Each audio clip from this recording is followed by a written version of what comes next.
Welcome to the Embassy of Sweden's new seminar series, Rethink Tomorrow, which brings together creators, thinkers, and experts to discuss critical global issues, from equality to sustainability to democracy, and explore creative ways to build a better future.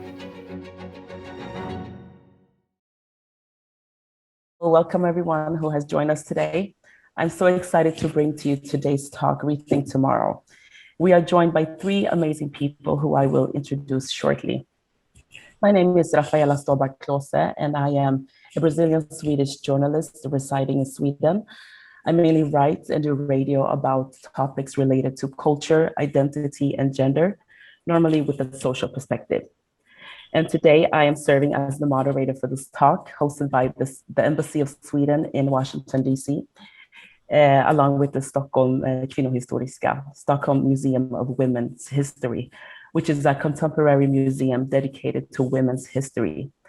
The museum uses public and digital spaces to explore women's history and stories with the aim to acquire, preserve, and make these stories accessible and visible to the public. This is the first collaborative talk which the Embassy and the museum are hosting. By doing this, we are hoping to attract and inspire both an American and a Swedish audience. In today's talk, we will be looking at how women in the US and in Sweden have shaped their country's histories, and how we can continue to ensure that women's stories are documented and archived. We will be doing so by looking back on the past century and on the history of women's voting rights. We will look at the progress that has been made thus far, but also at the challenges that are still at hand, not least for women of color and other groups that are marginalized. I'm so pleased to introduce to you our panel, who will talk to us more about these topics. Martha S. Jones is a prize-winning historian, writer, and legal scholar who studies the legal and cultural history of the United States with a particular focus on how Black Americans, Black women specifically, have shaped the history of American democracy. Martha is a professor of history at the Johns Hopkins University in Baltimore, where she also resides. Christina Florin is a Swedish researcher and professor of women's history at Stockholms University. Christina's area of expertise is women's history during the 18th and 19th century. She also specializes in women's education, suffrage, citizenship, working life, and emotions. Christina is considered one of the pioneers in Sweden when it comes to research regarding women's suffrage and women's education.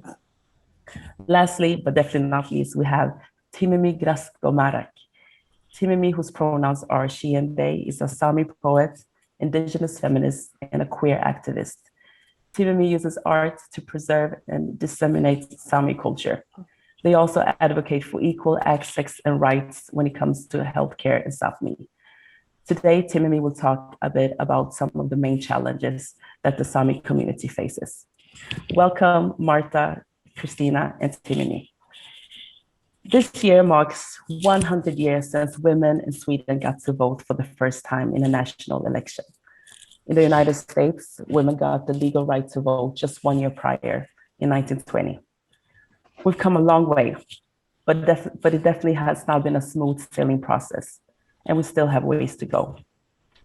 We will start today's talk by looking at the ratification of the 19 Amendments, which guaranteed American women the right to vote. This was a great accomplishment, but it also marked the beginning of another battle against voter suppression for some women, for Black women, to be more specific. Martha, you have written this amazing book called Vanguard, How Black Women Broke Barriers, Won the Vote, and Insisted on Equality for All, where you explain just how Black women campaigned for voting equality. Can you please tell us a bit about this? And please also give us a brief historical context for our audience curious to know more about the time before 1920. First, I want to say thank you very much to you, Rafaela, for bringing us together, to the museum and to the embassy for hosting these important conversations. I'm honored to be here and excited for our conversation today. the story of voting rights for American women is a long one, as it is in so many places. Long before American women are making claims on the body politic, they are developing by the early 19th century political philosophies that critique the degree to which patriarchy, the degree to which racism are woven into the fundamentals of American politics and governance. So my story is partly about how women come to consciousness, how they develop political philosophy. But by the time we arrive in the late 19th century, there is discernibly, visibly, importantly now, an organized movement that is looking to bring political rights to American women permanently. Without providing a lesson in civics in the United States, it's important to say that governance in the US is fractured between individual states and the central or federal government. And what that means is that in the US, there are American women who are voting as early as the 1870s. So 50 years before the 19th Amendment to our Constitution, that looks to guarantee the vote to all American women are already voting in many places, particularly in the West. But by the early 19th century, importantly, in large states like California and Illinois and New York. So there's part of our story is about that unevenness and the ways in which who votes and how depends on where and in what communities women are situated. 1920 certainly is a milestone in the US. The federal constitution is amended to prohibit the states from using sex as a criteria when determining who has the right to vote. It is not an affirmative guarantee of the vote to women, and many American women, as you've alluded to, do not vote after the 19th Amendment.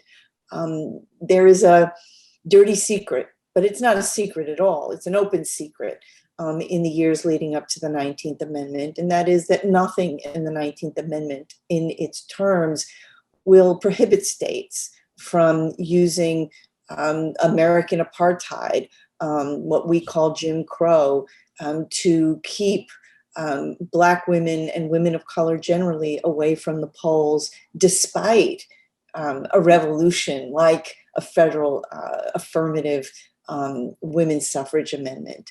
So while we pause at 1920 to appreciate that accomplishment, we also recognize that for Black American women, for example, it will be another 45 years before they win an unfettered right to vote. That will require federal legislation. Regrettably, in the United States today, we have a resurgence of voter suppression that is rising up as we sit and are part of this conversation, much of it intended to, again, marginalize and to keep women of color from the polls. So the short of the long is that in the US, voting rights and voter suppression have always gone together. That was true at the founding, and that it continues to be true even today. Mm-hmm. So what would you say were the main challenges for Black women right after the amendment, after 1920? What were like the main challenges for these women who were obviously excluded within these rights? Yes. So they step into a political culture in which Black men have already been kept from the polls for many decades. How have they been kept from the polls? By laws, state laws, local laws, things like literacy tests, poll taxes, these quotidian regulations of voting rights that are used very deliberately to discriminate against Black men and to keep them from the polls very successfully in the American South. Well, now women step in, and those laws are adapted now to keep women from the poll. So no one is naive about the challenges that Black women will face. And when you couple those laws with intimidation and violence, this is the era, of course, tragically, of lynching in the United States. And so when you couple discriminatory laws with violence and intimidation, even after 1920, when we look across the political landscape in the United States, we recognize that many, many women of color, Black American women especially, are not eligible to vote despite a federal amendment. And we are in Sweden, 1920 and 1921 obviously looked very different from the United States, as we don't share the same history, but there were some challenges. Besides the fact that women got to vote for the first time, how would you generally describe Sweden as a society around this time, Christina? Yes, I think there was the same structures of resistance against women as political creatures. I mean, women were not looked upon as political at all. Women were wives, mothers, and all these female prejudice there were about women. And they were not interested in politics. So they didn't want the vote, many of these men said. So I think all over the world, it has been the same resistance against women as voters and political beings that must have the same possibilities as men in politics, both as voters and as politicians themselves. So I think the history of USA and Sweden and Scandinavia and Europe, we have the same patterns. I want to talk a little bit about your book. You've written a book called Kvinnor för röst, känslor och politisk kultur i kvinnornas rösträttsrörelse, which tells the story of 6 Swedish traveling suffragists and the political culture they created among women in the movement. Can you please tell us a little bit about the book? Yeah, I was starting with looking in the archives. And then I had a wonderful surprise because there were many, many letters still there. And I found a sort of group of liberal women who had written to each other, and they had known each other from before the movement started. And they were very important they lived in different countries in Sweden, and they wrote to each other and told each other about what they were doing in their home town. So I got a sort of history from below, because they were talking about their ordinary daily life, about their husband. 5 of them were married. So they talked a lot about the family, the children, the husbands. The husbands were also very busy with politics. So they stayed in political families. And they told in the letters also about the difficulties, what happened during their meetings, how the audience were talking against this, and how they were challenged all the time by men when they were out having these speeches outside in different villages and small towns and so on. So I got a history from below from these 6 women. And all the problems they had. They had so many problems with being to dare to stand in a market and speak. Only that was a challenge. But year after year, they still worked on with this. And they started newspapers. They were writing books, not only these 6, about 17,000 women organizing in a big movement. And just to organize, to go together was a sort of support for them. So they dared to become more and more ambitious to really do this. And I think the patterns are the same in suffrage organization in many places during this time, because if you see when women get the vote, there are almost around the same in Europe, in Sweden, in Scandinavia, but Sweden was the last country in Scandinavia who got the female vote. And that's strange, because Swedish people thought that Finland and Norwegian and Denmark, they will not have the vote, the female vote. But Sweden was the last who got the women's vote.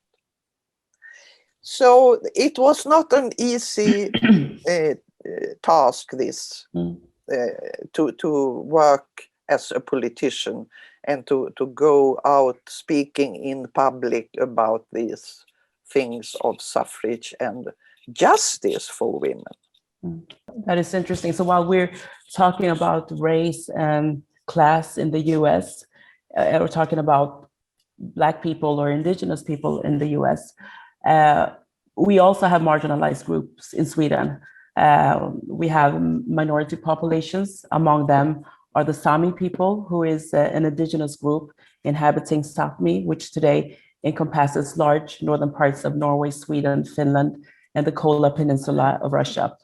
And beyond it being a geographical area, Sápmi is also a cultural and linguistic community. Timimie, as a poet, you write about the injustice towards and within the Sami society. Can you tell us a little bit about this and like reflect on what we've been talking about thus far? I think that the first thing I'm thinking about is that all of the struggles that we as Indigenous women have endured is due to the ongoing colonialism of Sápmi, that they are still occupying our lands. So when we are talking about specifically women's issues, that is so deeply rooted in white supremacy and the gender binary. When I hear talk, the conversation that women are not seen as important enough to be in politics, or as not a natural part of it, because they are not seen as human enough. We are not seen as even women enough. So technically, on paper, we got the right to vote at the same time as everyone else in Sweden, which is more than you can say for a lot of the other minorities here. But the fact is that we have already been divided so badly into Samis, nomads, and usually been referred to as Laps, which is the racist slur for Sami, a word that does not exist in any of the Sami languages. So when you see old written letters and texts referring to us, they usually talk about the Samis, the nomads, or the Laps, but that does not necessarily that they mean all of us, that they talk about the real Samis, and then specifically about the reindeer herding ones. So there was a law during the 70s called Lapp ska vara lapp, Lapp should be a Lapp, and that was only the reindeer herding ones. There was a divide and conquer move The law has then been removed, but the structure is still here. And dividing us into these different groups also gave us different rights. But the fact is that even though we do have the right to vote, even though we did get the right to vote, so many of the issues do not bring up our issues or our perspective. So it's very hard to like, it's just like in general talk about just Indigenous women's rights and non-men, because I think one of the main reasons for that, and one of the biggest problems, is that we never ourselves get to decide when we are human, women, or Sami. It is always someone else. So we do not have as big problem with the male gaze as with the colonial gaze.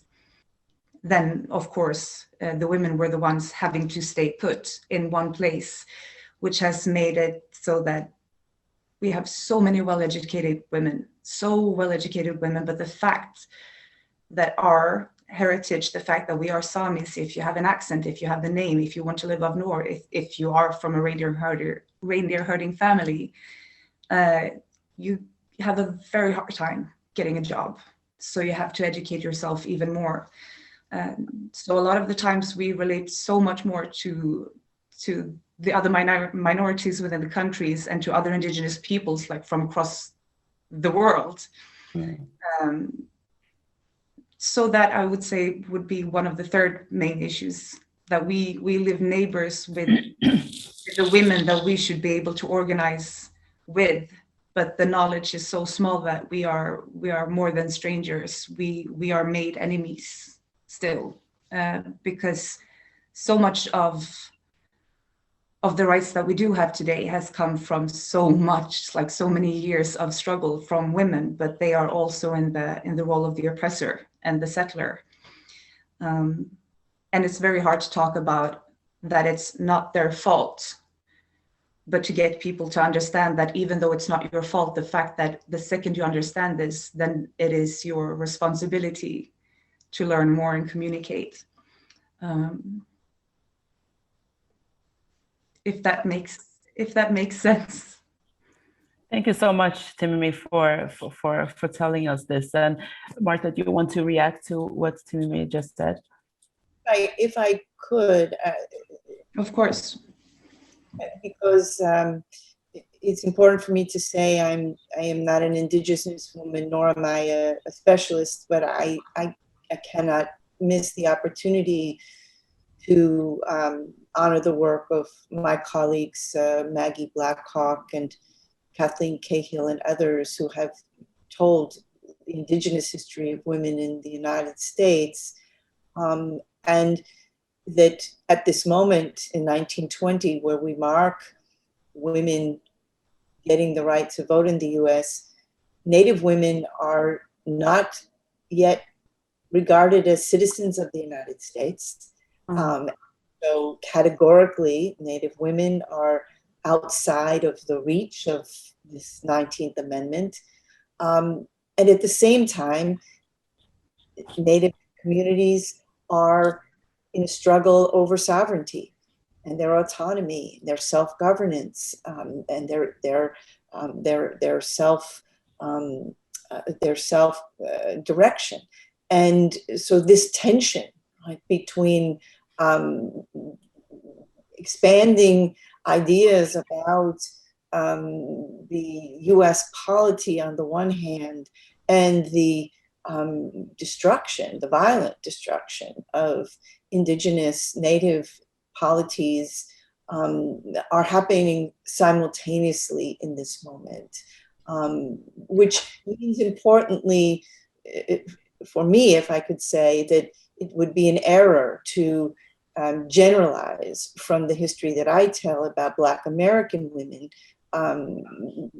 to understand how Indigenous or Native women in the US are situated and experiencing and themselves struggling with the vote. So I hope it's okay to just to acknowledge that as an important facet of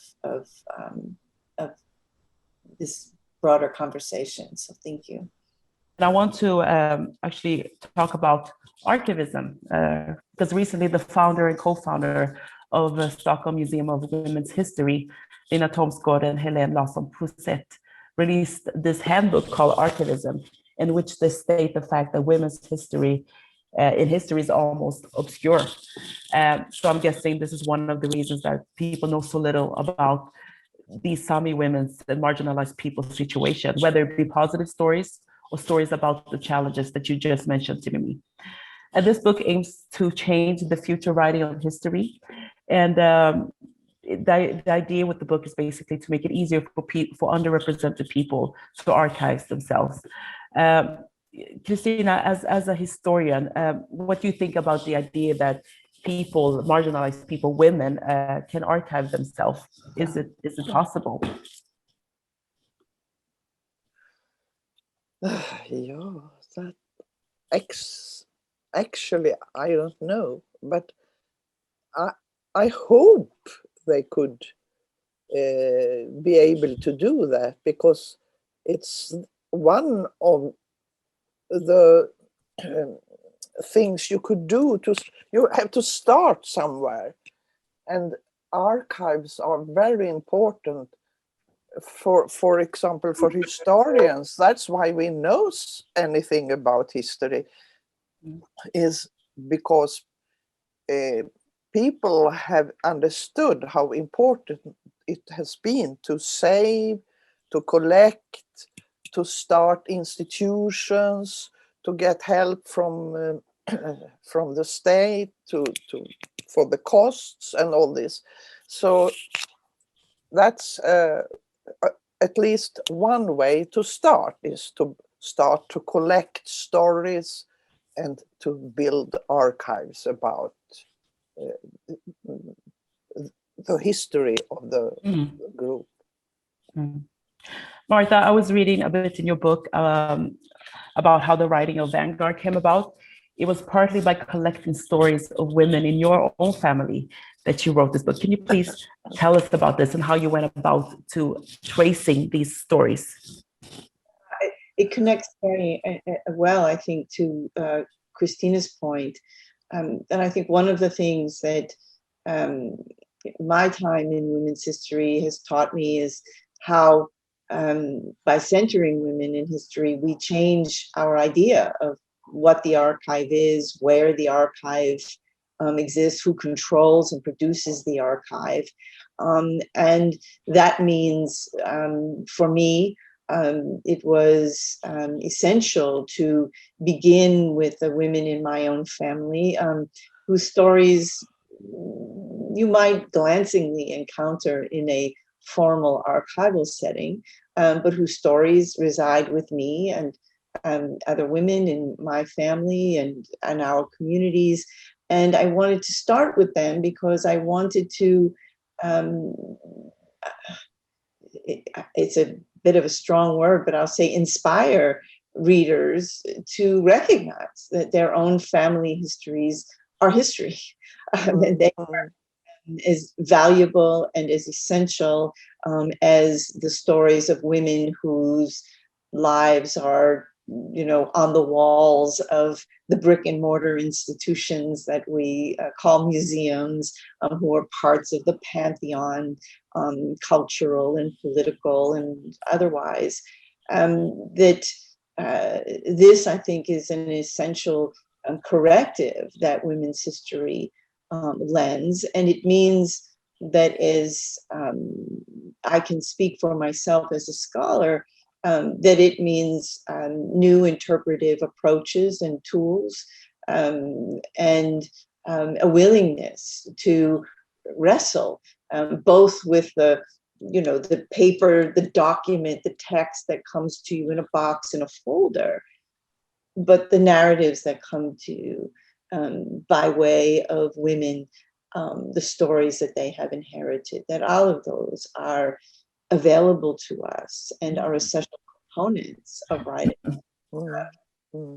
So for me, I wanted to be transparent about that I wasn't only writing the history that I was finding in the formal archive, that I was sitting, as I do every day, with the portraits of the women in my family on the wall and on my shoulder, and all those metaphors, and that I wanted to bring them into the story. I couldn't tell my story without them, and if I could, just because I was looking in particular for my own grandmother. And I looked for her around the years of 1920, which is our landmark moment for women in the vote. And I could find nothing about her in those years. Nothing, no trace of her as having been a part of this movement or having certainly been a voter. She's a Black American in the American South, where violence and apartheid are keeping women like her from the polls. I did discover my grandmother in the archive, fortunately, and it changed my thinking about the history I was writing, because I did not find her in the early years of women's suffrage.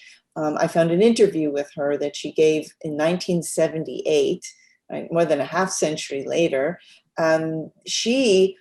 When she spoke about voting rights for Black American women, spoke about the 1950s and 60s and the Civil Rights Revolution. That for her was the defining moment in her life, in this grand story of American democracy, not 1920. And that was an affirmation for me of then writing a book that would not end in 1920 and the disappointments, but would follow Black women all the way through the Civil Rights Revolution, because that was the moment where women like my grandmother believed that they had won something, that they had accomplished something. Wow. It was 45 years after the federal amendment that, gave women the vote.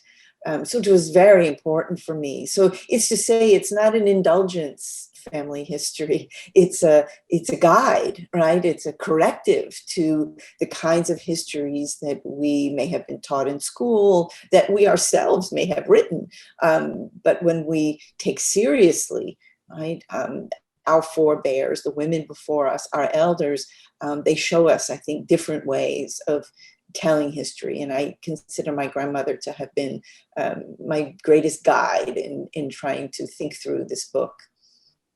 How do you preserve your story? How do you preserve yourself? I mean, yes, preserve your story. And do you archive your life? If you do, how do you do it? Me personally, yes, I think that to me personally, I think almost everyone I meet finally become, like, sooner or later, they become a poem. Wonderful. And with that said, I don't have any more questions. Christina, Martha, or Timimie, is there anything that I haven't asked related to the topic that you would like to add? If not, I would like to thank you so much for your insights, your perspectives, and your knowledge. I appreciate that. And let's keep the conversation going, and let's continue archiving ourselves and people around us, because our stories are important and we can make a difference with these stories. So I want to thank you all so much, and we'll be in touch. Thank you so much. Thank you. Thank you. Bye-bye. Thank you. Bye. Bye, ciao.